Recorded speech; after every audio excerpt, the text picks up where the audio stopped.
You are listening to Stories from Real Life, a podcast by engaging storytellers for engaged story listeners. Here's your host, author and journalist, Melvin E. Edwards.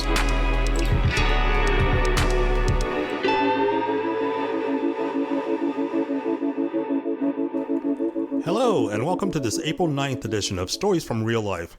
I'm your host, Melvin E. Edwards, and our guest today is back by popular demand. We talked to him when this podcast started back in August, and now he's back because it's baseball season again. Negro Leagues Baseball Museum President Bob Kendrick joins us today. Mr. Kendrick, welcome back to the Stories from Real Life podcast. Oh, Melvin, man, it's great to be back. I feel honored that I got invited back, so I hope that means I said something that made some sense the last time that we were together. Yes, I think people wanted to hear you more than I know they wanted to hear you more than they wanted to hear me, but you have to go through me. So we're back. We're both back. But thank you for being here today. It's great to be back. Thanks for having me. So it looks like you had a busy off season preparing for the 2024 season there at the museum. What are some of your favorite parts of starting a new baseball season, especially at the Negro Leagues Baseball Museum? Well, number one, for all of us who are baseball fans, the beginning of a new season, hope springs eternal. For all 30 major league teams, we all think we got a shot. And honestly, I think that my young Kansas City Royals have a legitimate shot to make some noise in the Central Division. I love some of the things that we've done to address some roster needs, particularly along the line of the pitching. I think our starting pitching rotation has gotten much better. Hopefully the bullpen will be able to hold up during the course of the season. But the first series that we saw with the Twins to open the season, the starting pitching was outstanding. The bats were a little bit chilly, but the bats picked up, and so we're all excited about that. And with this being the 100th anniversary of the inaugural Negro League World Series, we've got a lot of fun things that are going on in and around the Negro Leagues Baseball Museum as baseball season is once again upon us, and we get to try and connect the dots in as best as we can and try and generate excitement and energy around the significance of that initial World Series 100 years ago in 1924, and locally the fact that our Kansas City Monarchs would win that inaugural Negro League World Series, becoming Kansas City's first major professional sports team champion of any kind in 1924. And Melvin, for a city that hangs its hat on its championship pedigree, it all originated with the Kansas City Monarchs. And as I've oftentimes said, no professional sports franchise in Kansas City won at the level that the Kansas City Monarchs did.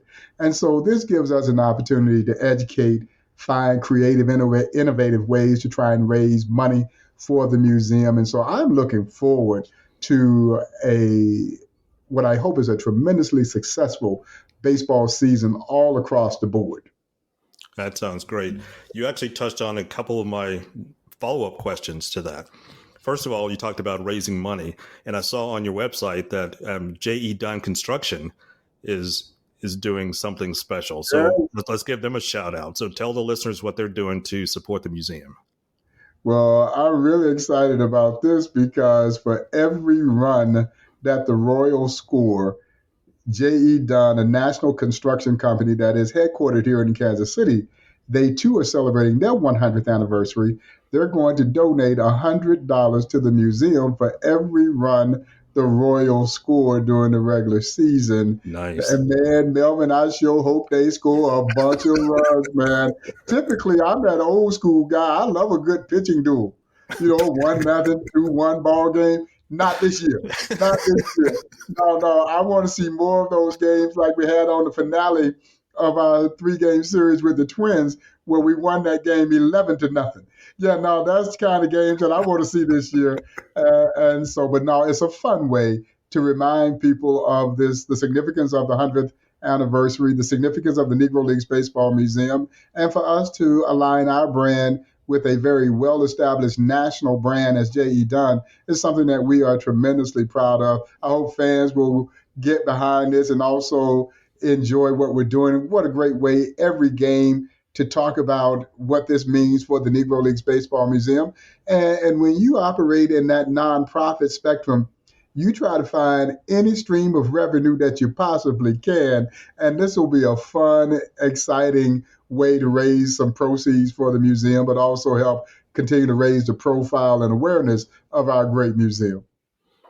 Well, make sure you get the word to the Kansas City batters so that they don't leave runners at third base. All right. So what kind of celebrations do you have planned to commemorate the 100th anniversary of the Kansas City Monarchs? Well, we've got a lot of things that we're rolling out during the course of the year. We had the big announcement back in February to officially commemorate that milestone occasion. That first Negro Leagues World Series, in many ways, Melvin, was a validating point for the Negro Leagues to help Major League Baseball understand that they had someone that they had to reckon with. Because when you set up this World Series, now you are doing exactly what Major League Baseball was doing. And the games were played right in and around the same time. So in some ways, it was validating for the Negro League. So when Rube Foster formed the Negro League, he formed the Negro National League in 1920 here in Kansas City. In 1923, a guy by the name of Ed Bolden would form a rival league known as the Eastern Colored League. They didn't have a World Series that very first year because, to be candid, Rube Foster was not necessarily filling Ed Bolden and this rival league, because through Ed Bolden, white businessmen who saw that there was money to be made in black baseball got into black baseball in a more deeper capacity. Rube didn't like that. Rube was really trying to keep the Negro Leagues as black as he could keep it. He only had allowed James Leslie Wilkinson into his Negro National League. Wilkie, of course, owned the great Kansas City Monarchs. Rube wasn't necessarily for Wilkinson's involvement initially, but Rube, being the savvy businessman that he was, number one, he kept hearing these great things about this dude named James Leslie Wilkinson, who Buck O'Neill would say was the first white man he ever met without any prejudice. Said if there weren't enough hotel rooms to go around, he and Wilkie slept in the same bed together. So Wilkinson was a 2,000 man in the 1900s. Wow. And then Wilkie had what Rube needed, and that was access to stadiums. So if his newly formed Negro Leagues were going to succeed, he needed that access to stadiums, because most of the black owners of those Negro League teams, they didn't have their own stadiums. There were only a handful of Negro League owners that would eventually own their own stadiums. And for me, that was the biggest thing that separated the Negro Leagues from the major leagues, was resources. Yeah, the major league owners had complete access to their stadiums, which is one of the reasons that it took so long to integrate the game, because the Negro Leagues were renting those ballparks from their major league counterparts. And in many of these instances, they were outdrawing the major league team that occupied those stadiums. But those major league teams were getting a percentage of the gate and likely all of the concession. So there were a number of major league teams were in no hurry to see integration because they knew they would lose a source of revenue. And so Rube relented. Wilkie comes in, brings his charter Kansas City Monarchs into the Negro Leagues. Of course, the Monarchs will become one of the greatest baseball franchises, not in black baseball history, but in baseball history. Man, one losing season in their almost 40-year existence in the Negro Leagues sent more players to the major leagues than any other Negro League franchise. They were a model organization. Melvin, there are those who will say that the Kansas City Monarchs were the New York Yankees of the Negro Leagues. But man, there are others who will say that the New York Yankees were the Kansas City Monarchs of Major League Baseball. They were that good. And so Wilkie comes in, and then in 23, Ed Bolden forms his league. 24, he and Rube were able to kind of mend their fences, and they have this first World Series. Our Kansas City Monarchs against the Hilldale Club, a.k.a. the Hilldale Daisies, out of Darby, Pennsylvania. And as I mentioned, the Monarchs would win that inaugural World Series. So when we made this announcement in February of this year, we wanted to commemorate the national milestone itself and then start this year-long celebration here in Kansas City to tout really the most preeminent winning franchise in Kansas City sports history. So we've put together partnerships with various major Kansas City brands. Many of them are national brands. They're just headquartered in Kansas City. So we started off for you guys who are bourbon whiskey drinkers with this really cool limited edition whiskey set that is done with a distillery called J. Rieger here in Kansas City. Beautiful tribute to not only the Kansas City Monarchs, St. Louis Stars, Chicago American Giants, and the Homestead Grays. So it's a combination of bourbon and other spirits in this limited edition set, with portion of the proceeds coming back to benefit the Negro Leagues Baseball Museum. You'll see a number of our other great and fun promotions, including the J.E. Dunn promotion that we just talked about. Topsy's Popcorn, which is headquartered here in Kansas City, is a national brand. You expect to see a commemorative 1924 Kansas City Monarch popcorn tin, coming later on in the year. Russell Stover's Candy, also based, headquartered here in Kansas City. We're working on a limited edition tribute to the Kansas City Monarchs with them. Boulevard Brewing Company, who we've done some incredible partnerships with in the past. Another limited edition ale that is coming to salute the Kansas City Monarchs.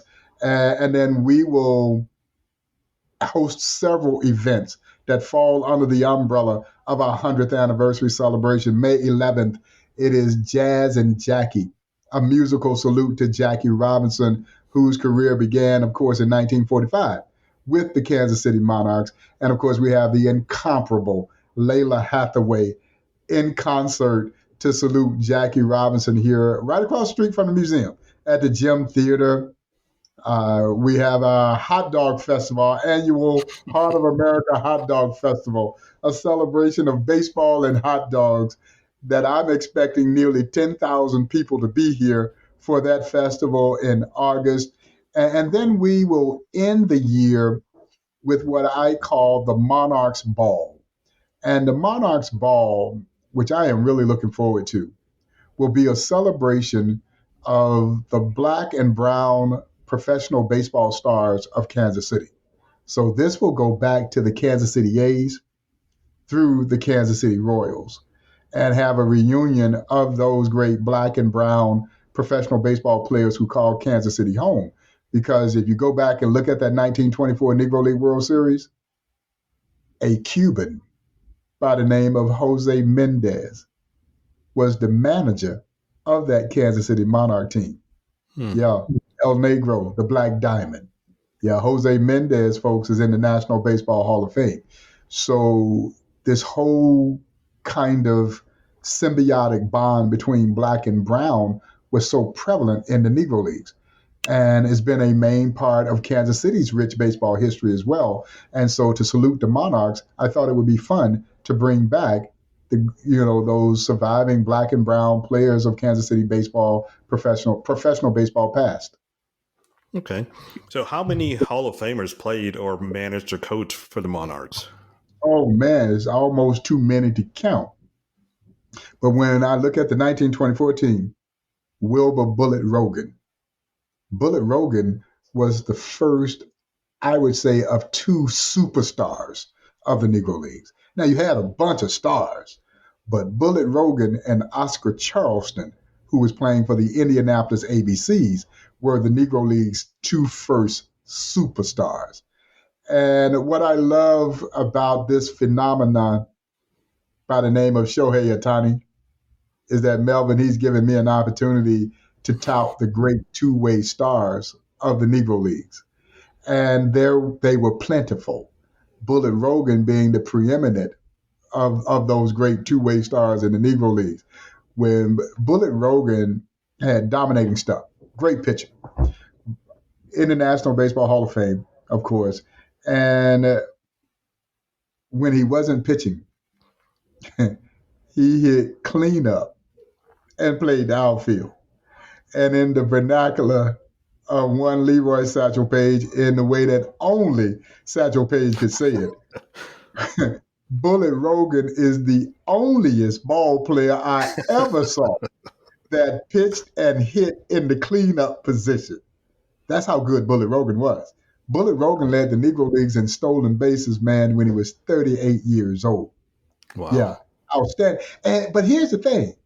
Shohei Ohtani is a very imposing figure. I was shocked at how big Shohei is. Bullet Rogan is on the other end of the spectrum.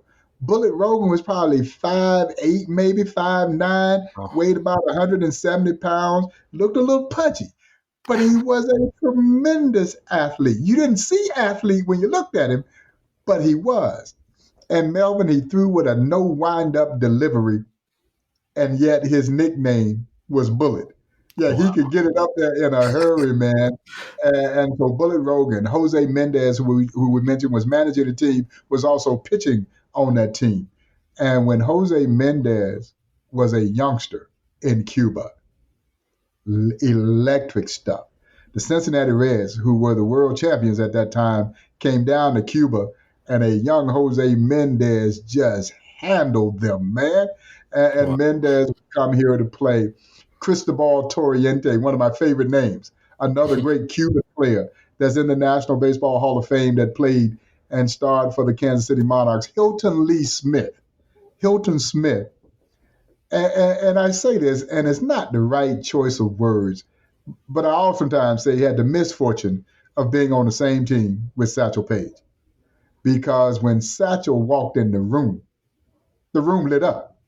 You knew Satchel was in the room, and if you didn't know Satchel was in the room, Satchel was going to let you know that he was in the room.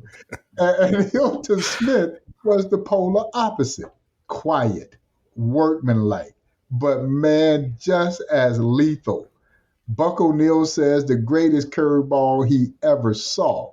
My dear friend, the late, great Monty Irvin, Hall of Famer, says that you could know Hilton Smith curveball was coming, and the break on it was so sharp, you still couldn't hit it.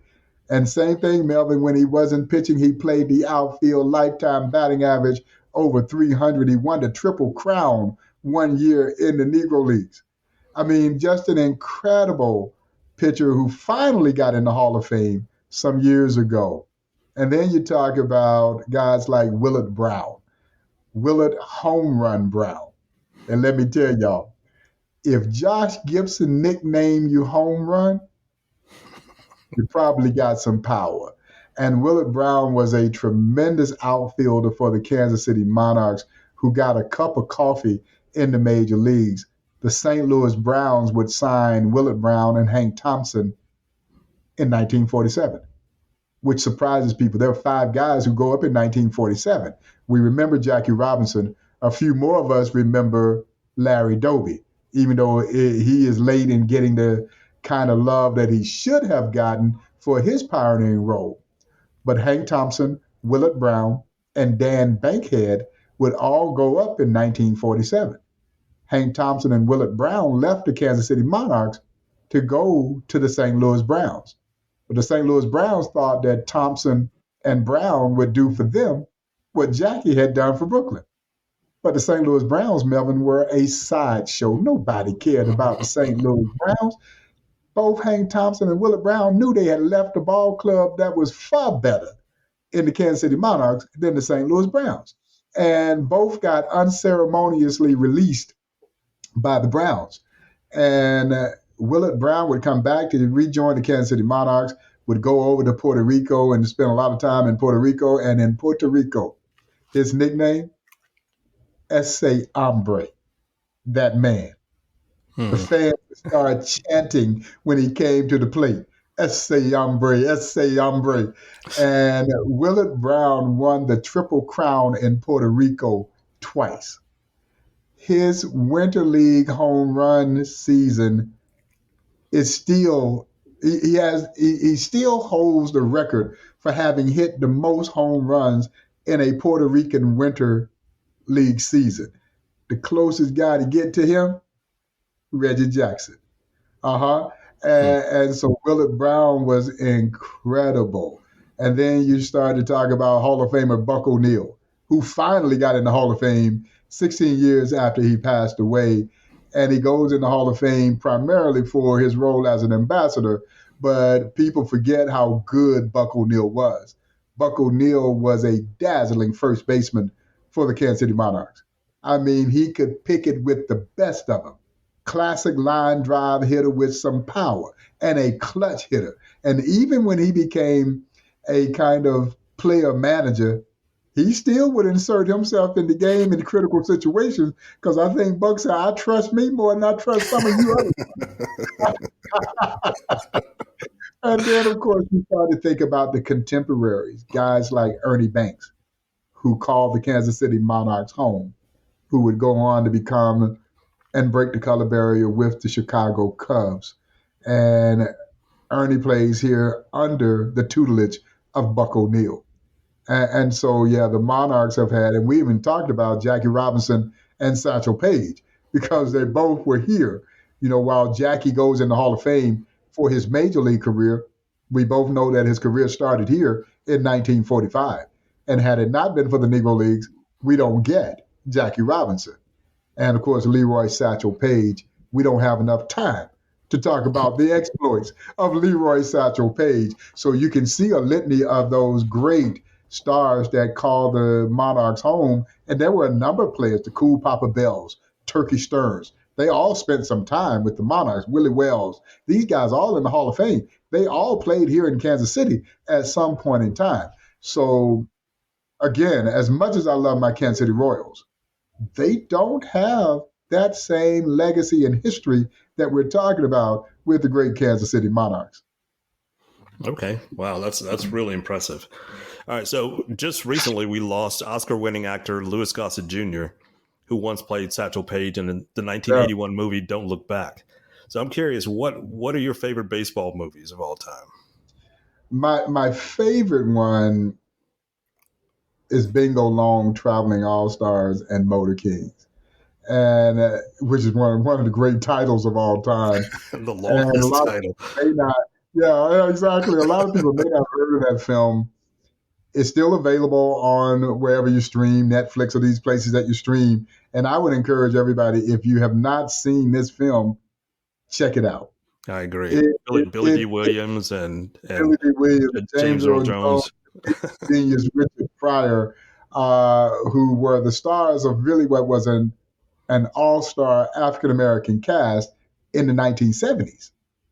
But here's the funny thing about it: the film is based on a fictional novel by the same title, and in the book, James Earl Jones' character is actually the pitcher, and but Billy D. Williams was just coming off the blockbuster film Lady Sings the Blues. And all the women were feeling Billy D. Williams. They fall in love with Billy D. Williams, good looking guy, smooth. And so when they casted Billy D. Williams to play in the film, you're not putting Billy D. Williams in a catcher's mask for 3/4 of the movie.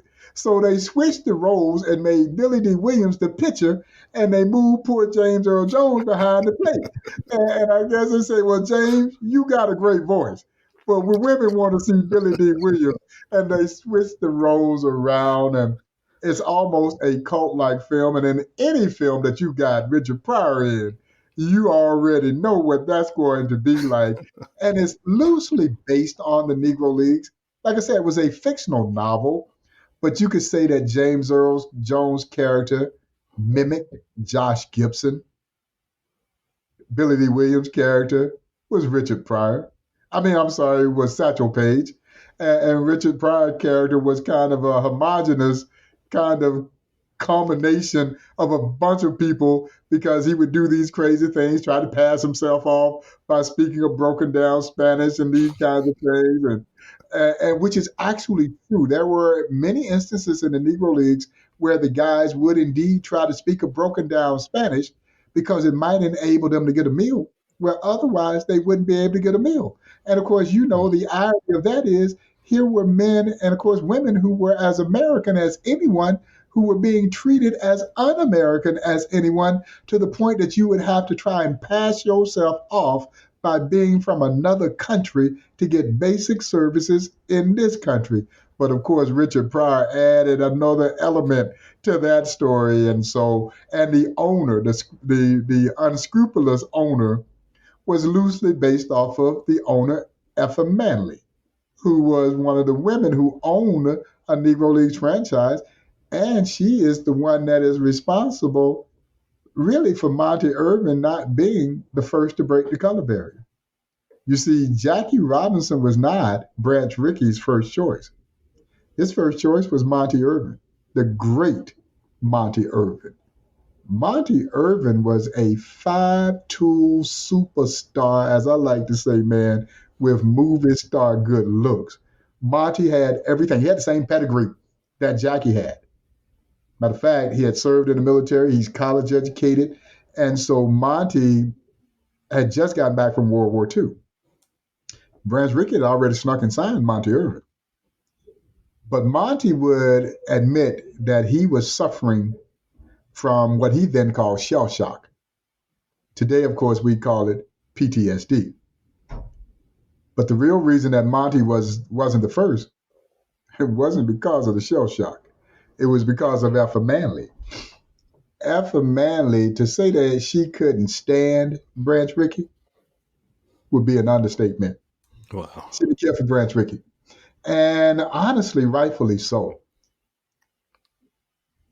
She saw exactly what Branch Rickey was going to do. Branch Rickey was going to come into the Negro Leagues and essentially raid it of its star talent without any compensation to those Negro League owners. And so when she catches wind that he had signed Monty Irvin, she threatened to litigate. And Branch Rickey smartly backed off of Monty Irvin, because I think Rickey knew he didn't need this public battle with this black woman over this black player, because you already know the other owners are going to stand in solidarity and try and block this move anyway. So he backs off of Monty Irvin. That's when he turns his sight here to Kansas City, to one Jackie Roosevelt Robinson. And I tell people all the time, here's how shrewd and calculating I believe Rickey was. Rickey has been hailed as a saint. And Melvin, I'm sure there was some righteousness to Rickey, because it was still a tremendously bold move to go try and sign a black player and bring him into Major League Baseball, because you already knew you were going to be ostracized by your peers. But Rickey is somewhere between a saint and a devil. But then again, aren't we all? Uh-huh. And according to my late mother, I could be both in the same day. That's funny. Here's what I believe that Rickey was banking on. Rickey was banking on the fact that the Kansas City Monarchs owner, James Leslie Wilkinson, couldn't fight back. And you know why? Because he was white. He's a white man. Yeah. There's no way that this white man who made his entire living in black baseball can be the public face of trying to block essentially what every black person in America had been waiting for a black man to play in the major leagues. If he does, that loyal fan base, that fan base that has been so tremendously loyal to him, Melvin, they would have turned their backs on him right away. And Rickey was banking on this. So he had Wilkie stuck, as I like to say, between that proverbial rock and hard place. Yeah, so publicly, Wilkie said all the right things. Privately, man, he's seething. But he's not seething because a black player is about to play in the major leagues. This black man, you going to take away from me? You're going to put me out of business. And he was absolutely right. It was going to be a natural byproduct of what was going to happen when integration occurred.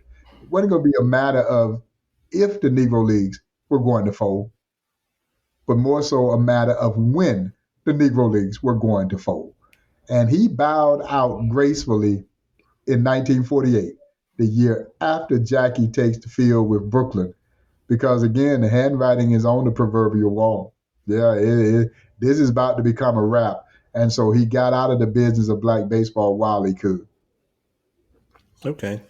So this episode is going to air just a few days before the annual April 15th Jackie Robinson Day celebration in Major League Baseball. So Uh-huh. why is it important to keep Jackie's legacy alive? Well, I think Jackie's enduring spirit is very much, number one, still alive. And it's important that we keep it alive. And baseball has done a wonderful job of helping people remember Jackie Robinson. The annual April 15th celebration has been one of the primary ways of keeping his legacy alive. There's a reason that there are more Jackie Robinson statues in this country than any other, certainly sports figure, and likely any other individual. It speaks to what he was able to endure as that barrier breaking pioneer.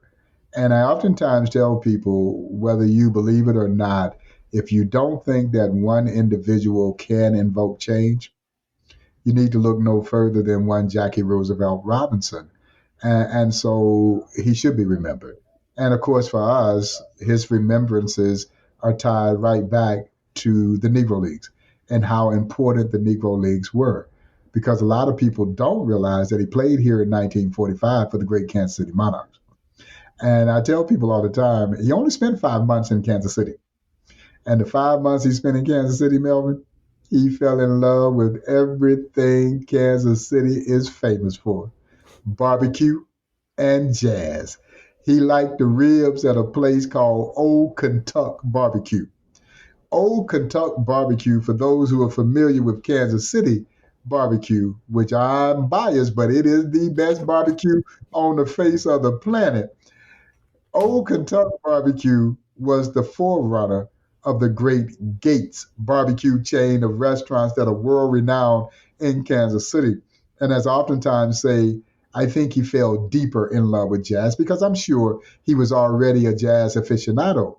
But as I remind folks, while New Orleans may lay claim to jazz, Kansas City gave jazz its soul. And 5 months later, man, Jackie was gone. He was gone. And I was very blessed to know several of his Kansas City Monarch teammates. And if they were with us, they'd all tell you the same thing, that when Jackie joined the Monarchs in 1945, there was no fanfare around Jackie. Jackie was just another ball player trying to make the great Kansas City Monarchs roster. But they knew that he was different than they were. My friend Buck O'Neill would surmise it in this fashion: we had become acclimated to segregation, but not Jackie. Jackie was Pasadena, California. He's UCLA. This whole Jim Crow thing, man, didn't sit well with him whatsoever. But outside of that, that was it. And 5 months later, he had disappeared. I mean, his teammates had no idea where he was. Of course, we now know that he was meeting with Branch Rickey, where the two of them would make the monumental decision that Jackie would become the chosen one to break Major League Baseball's then 6-decade-long self-imposed color barrier. And as I've oftentimes touted here at the Negro Leagues Baseball Museum, we make the bold assertion that Jackie's breaking of the color barrier wasn't just a part of the civil rights movement. It was the beginning of the civil rights movement. This is 1947. This is well before those more noted civil rights occurrences. So this is before Brown versus Board of Education.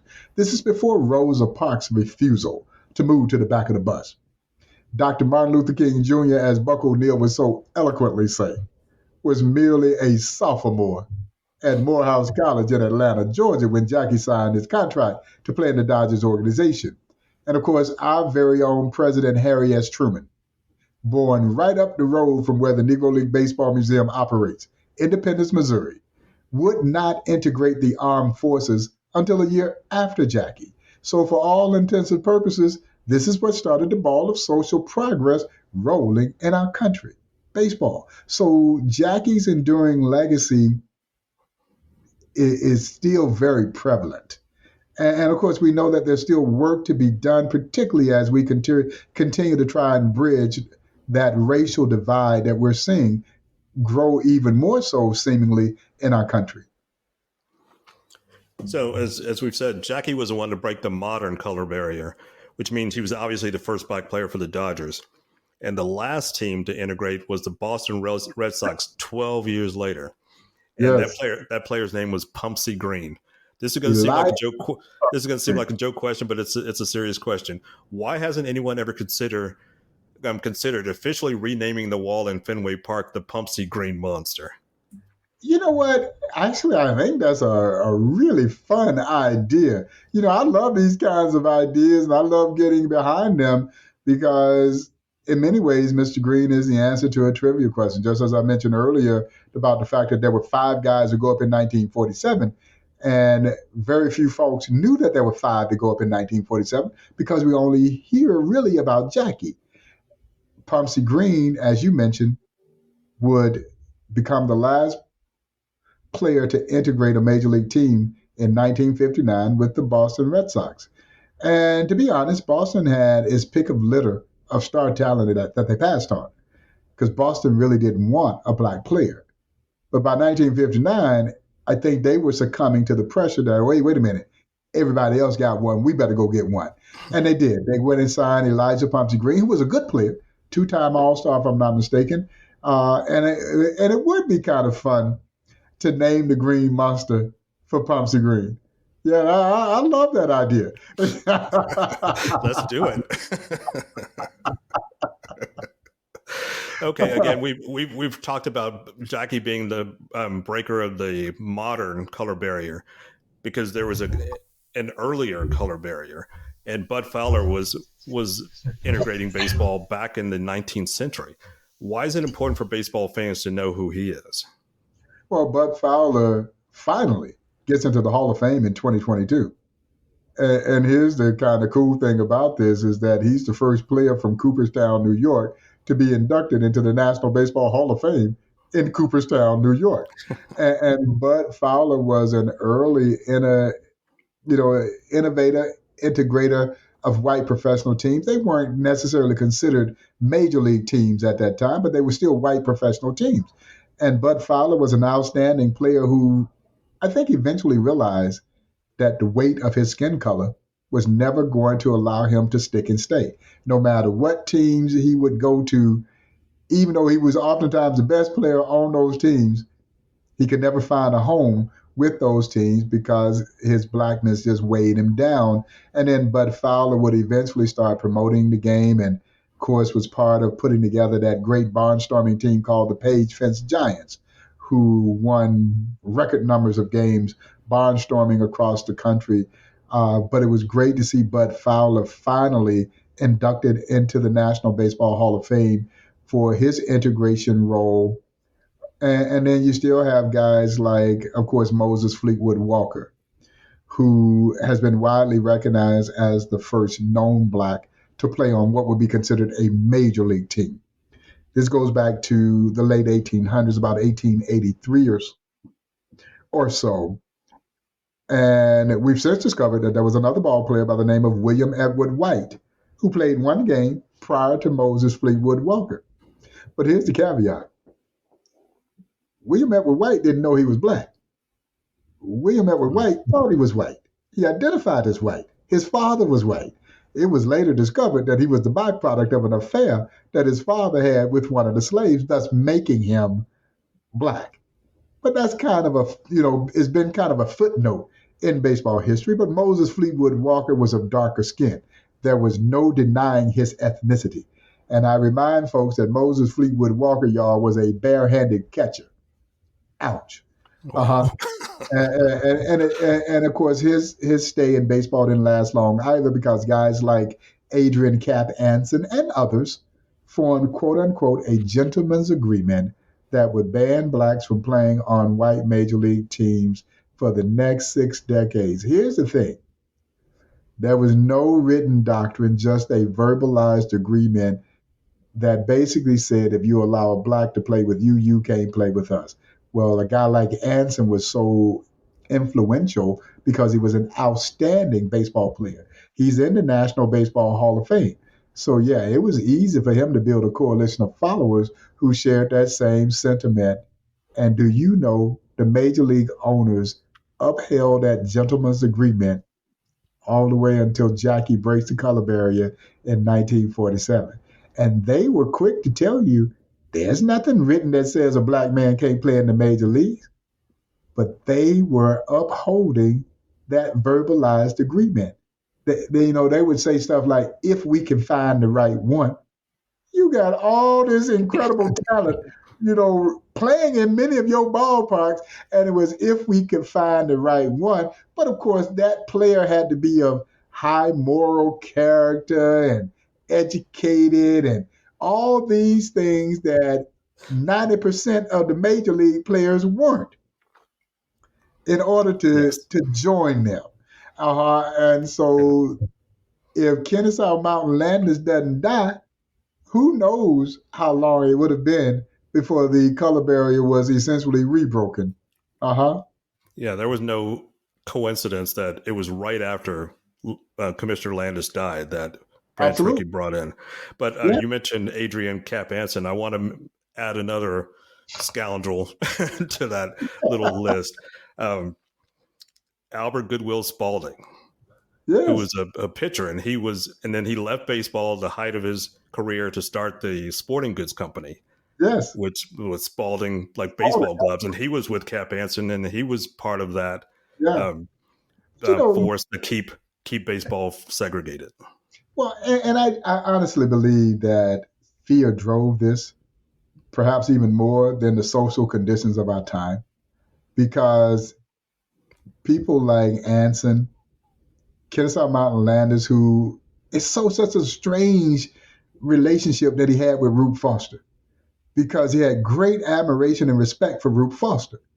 There's a quote in the museum that says that was derived from Judge Kennesaw Mountain Landis. Says, "Mr. Foster, you give our league a black eye when your teams beat ours." So they knew these guys could play. Yeah, and so it was as much about job security as it was with the social conditions of our time. Absolutely. All right, so just to give the listeners a perspective of how recent the Negro Leagues were around, are there any former Negro Leagues players who are still alive today? Oh, yeah, absolutely. A great number of them live in Birmingham, and I'm excited to see many of them, God willing, come June 20th when Major League Baseball has kind of its Field of Dreams game there at Rick Wood Field, the oldest active professional baseball park in the country. And the San Francisco Giants and the St. Louis Cardinals will play a professional baseball game there, a Major League Baseball game at that historic stadium. And I just heard last week or so that Willie Mays has agreed to come. Now, we're still hopeful that his health will hold up. And this is really significant, not just because he is arguably the greatest Major League Baseball player, certainly the greatest living Major League Baseball player, hands down, but arguably the greatest Major League Baseball player of all time. But for those who may not know, Willie Mays began his career as a 17-year-old center fielder for the Birmingham Black Barons playing at Rick Wood Field. So this would be monumental to have Mr. Mays walk back on that field some 75 plus years since he walked in there to be the center fielder for the Birmingham Black Barons. And only baseball can create these kinds of moments. I love all the sports, but baseball has a magical way of creating these moments, man, that just gives you goosebumps.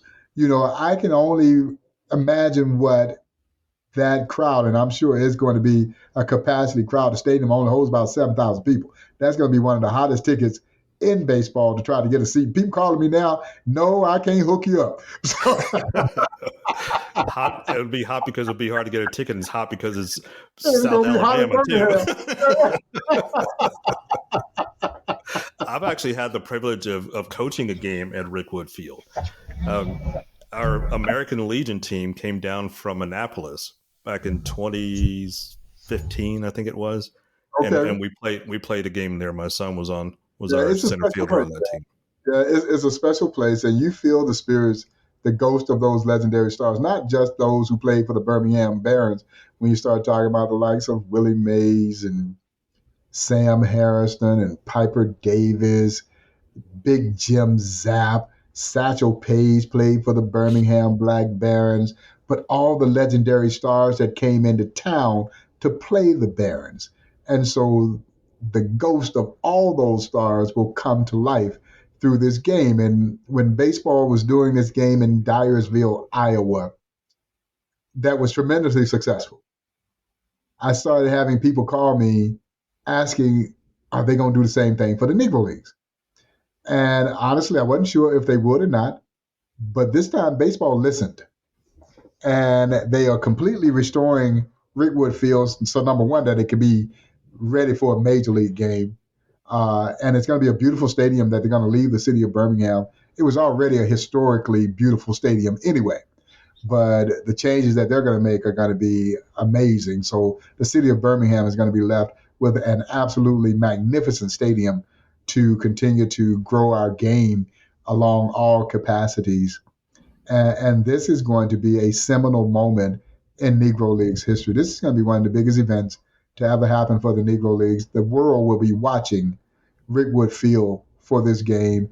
The St. Louis Cardinals are slated to wear the uniforms of the St. Louis Stars, and the San Francisco Giants will, of course, wear the uniforms of the old San Francisco Sea Lions of the Negro Leagues, in a epic kind of salute to the Negro League. So I am really excited about this. I'm looking forward to it.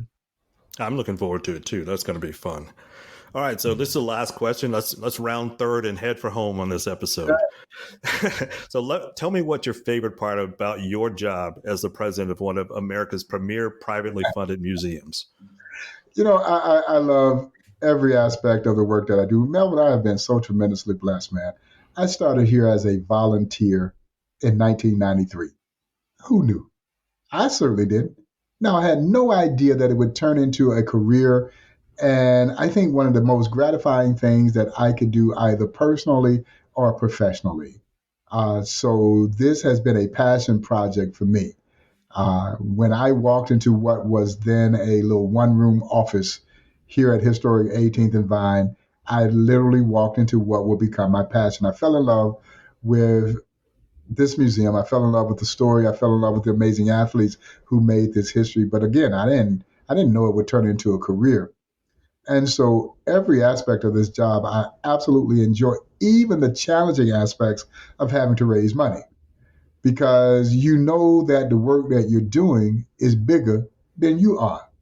And that if you do it right, you will effectively leave something that will stand the test of time. You will leave a legacy.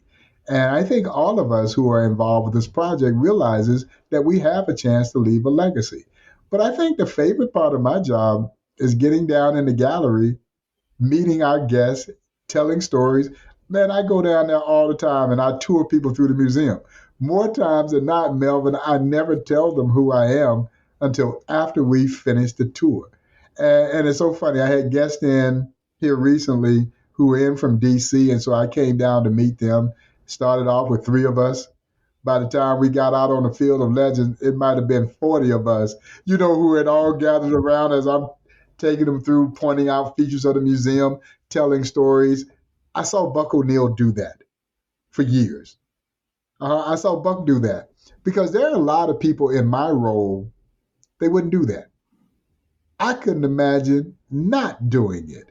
And I get so much from that because, number one, you learn what you're doing right. You also learn what you're doing wrong, and there's something gained from both sides of the ledger.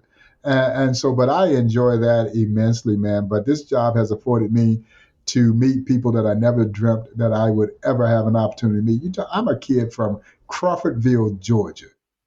Man, all of 500 people. Yeah, Crawfordville, Georgia is east of Atlanta, west of Augusta.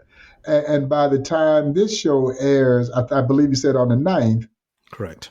yeah, we will have celebrated Henry Aaron's 50th anniversary of breaking Babe Ruth's record, which is still the most significant sports milestone in my lifetime. And I get to walk my childhood idol and all-time favorite baseball player, Henry Aaron, through the Negro Leagues Baseball Museum. It's the first and only time, Melvin, I've ever been starstruck. And every time I was around Mr. Aaron, I was always reduced to that nearly 12-year-old kid. And I tell the story oftentimes that when he hit home run 715 in Atlanta's Fulton County Stadium, I'm at home in my mother's living room in Crawfordville, Georgia, 80 miles away. And as he's circling the bases there in Atlanta's Fulton County Stadium, I'm circling the bases in my mother's living room. So the old couch was first base. She had an old TV that was second base. She had another old couch that was third base, and her recliner was home plate. And as my childhood idol was touching them all, I'm touching them all too. And there we were face to face 25 years ago in 1999, and I'm taking him on a tour of the Negro Leagues Baseball Museum. We've had American presidents tour this museum. We've had first ladies of these United States tour this museum, a plethora of athletes and entertainers and other dignitaries. And I say this with no disrespect to any of them. They are not Henry Aaron in the eyes, mind, and heart of this kid from Crawfordville, Georgia. Nice. That is the perfect way to sum up this episode. So our guest today has been Bob Kendrick, who is the president of the Negro Leagues Baseball Museum in Kansas City. I highly suggest you go there, and that's definitely a place on my bucket list, so I need to get there as soon as possible. So thank you today, Mr. Kendrick, for being here. Man, it's been my pleasure. It's always great to catch up with you. Thanks for the invitation to come back and join you. So that's it for this week's episode of Stories from Real Life. Join us again next time for another great storytelling journey. Until then, don't forget to shine your light wherever you go.